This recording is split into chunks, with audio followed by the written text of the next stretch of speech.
O apóstolo Pedro experimentou o pecado e o fracasso em sua vida, mas conheceu um homem perfeito, o Senhor Jesus.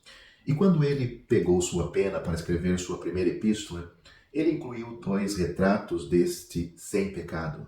Primeiro, como um cordeiro, 1 Pedro capítulo 1, do versículo 18 ao 21, e depois como um pastor, 1 Pedro capítulo 2, versículos 21 a 25. Um cordeiro sem defeito e sem mácula, diz ele, 1 Pedro capítulo 1, versículo 19. Deus enviou seu Filho como um cordeiro imaculado e perfeito a um mundo cheio de ovelhas desgarradas. Ele veio da eternidade para nos redimir. Ele era santo e nasceu de uma virgem, enviado para viver entre toda uma raça concebida em pecado. E pela primeira vez, o anseio do que temos em Êxodo capítulo 13, versículo 2, foi plenamente atendida.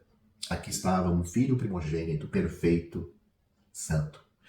Santo em seus passos. Desde o início, seu caminho refletiu seu caráter santo. Não foi apenas que ele não pecou, mas ele amou a justiça. Ele se deleitava em fazer o que era certo.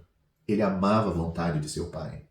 Nosso primeiro vislumbre dele ocorre aos 12 anos de idade, uma idade em que muitas crianças resistem à autoridade. Mas ele não era rebelde. Ele era um filho submisso, focado na vontade de seu pai.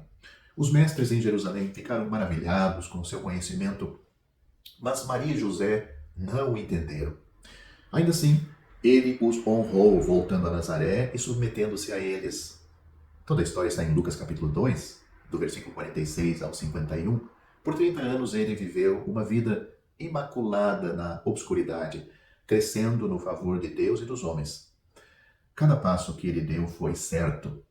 E o veredito de Deus sobre aqueles anos ocultos foi o mesmo sobre seu ministério público. Este é meu filho amado, em quem me comprazo. Mateus capítulo 3, versículo 17 e capítulo 17, versículo 5. Pedro disse que ele era aquele que não cometeu pecado. 1 Pedro capítulo 2, versículo 22.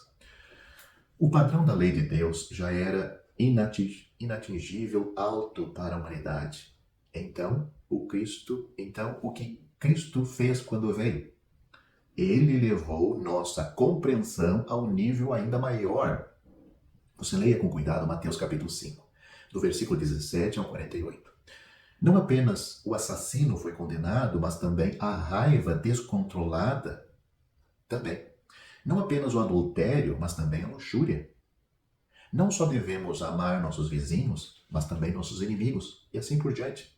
Em um mundo em que busca constantemente rebaixar os padrões de Deus, aquela pessoa perfeita, o Filho de Deus, aquele homem perfeito, os exaltou e então os atendeu plenamente. Seus inimigos procuraram ansiosamente por falhas nele, mas quando ele afirmou que sempre agradaria a Deus e os desafiou a convencê-lo de pecado, eles não tiveram resposta. Eles só podiam recorrer à calúnia. Leia João capítulo 8. Mesmo seus inimigos mais poderosos não poderiam fazer com que ele tropeçasse. Satanás sabia que se ele pudesse fazer o Filho de Deus pecar apenas uma vez, então tudo estaria arruinado. Mas embora o Senhor estivesse sozinho no deserto e com muita fome, ele não poderia ser seduzido a fazer nem mesmo um pão sem a vontade de seu Pai. Ele resistiu a todas as tentações. O testemunho de seu santo caráter foi abrangente. Tanto anjos como demônios, tanto seu traidor como seu juiz, tanto seu carrasco quanto o criminoso executado com ele, todos declararam a sua justiça. Este homem é justo. Você pode ler Lucas capítulo 1, capítulo 4, Mateus capítulo 27, João capítulo 18. Aqueles que o conheciam melhor, seus apóstolos, estavam unidos em seu testemunho sobre ele. Ele não conheceu o pecado, disse o apóstolo Paulo em 2 Coríntios capítulo 5, versículo 21. Ele não cometeu o pecado, 1 Pedro capítulo 2, versículo 22. Nele não há pecado, 1 João capítulo 3, versículo 5. Pedro disse que nem dolo se achou em sua boca, 1 Pedro capítulo 2, versículo 22. Para Pedro, a impecabilidade de Cristo era especialmente evidente em suas palavras. Ele diz sem dolo, sem injúrias e sem ameaças.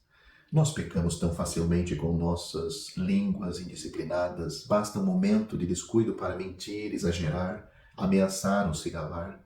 Todos nós nos arrependemos e nos desculpamos por coisas que dissemos, mas aquele homem perfeito, o Senhor Jesus, nunca precisou. Ele estava impecável. Ele ensinou que nossas palavras refletem nosso coração. Ele disse isto às pessoas cujas palavras revelam sua maldade, mas suas próprias palavras revelam sua pureza interior. Ele era tão cheio de graça e de verdade que as pessoas se maravilhavam com suas palavras graciosas. E quando os principais sacerdotes enviaram guardas para prendê-lo, eles voltaram de mãos vazias, dizendo: nunca ninguém falou como este homem. João capítulo 7, versículo 46. Pedro também disse que quando sofria não ameaçava. 1 Pedro capítulo 2, versículo 23, quando ele, Cristo, padecia, ele não ameaçava. Infelizmente, nosso pior comportamento geralmente ocorre quando estamos sob estresse. Deixamos escapar coisas que normalmente não diríamos. Nosso Senhor foi tratado de maneira terrível e imerecida. Mas quando eles o insultaram, ele não revidou. Quando ele sofreu sobre o abuso deles, ele não ameaçou. Sua resposta à crueldade deles foi: Pai, perdoa-lhes. Lucas capítulo 23, versículo 34. Ele se comprometeu com Deus, que julga com justiça. 1 Pedro capítulo 2, versículo 23. Um dos pecados mais básicos da humanidade é a incredulidade. Mas a confiança do Senhor Jesus em Deus nunca vacilou, mesmo até o fim. Ele viveu sua vida em total dependência do Pai. Ele confiou e obedeceu totalmente a Ele, até a morte de cruz.